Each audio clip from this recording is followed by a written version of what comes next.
কাউকে কাঁদানোর আগে একটা কথা মাথায় রেখো, চোখের জলও কিছু অভিশাপ দেয়। জীবনে যদি থাকতে চাও তাহলে লোকের ফালতু কথায় কান দিও না।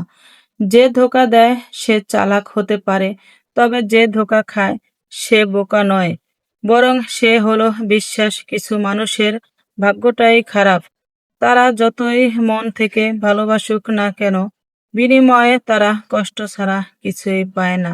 হৃদয় ভাঙা মানুষটা কারো হৃদয় ভাঙবে না, কারণ সে জানে হৃদয় ভাঙার যন্ত্রণা। কেউ বলে আমি খারাপ, কেউ বলে আমি ভালো, আসলে যে যেমন তার কাছে আমি তেমন। কাউকে ভালোবেসে ফেলাটা অনেক সহজ, কিন্তু ভালোবাসার মানুষটিকে অন্য কারোর সাথে দেখা অনেক কঠিন। লোহা খুব শক্ত, তবুও বোকা হয়ে সোজা করা যায়, কিন্তু কিছু মানুষের মন এতটাই কঠোর যে তাকে জীবন দিয়ে দিলেও ভালোবাসা পাওয়া যায় না।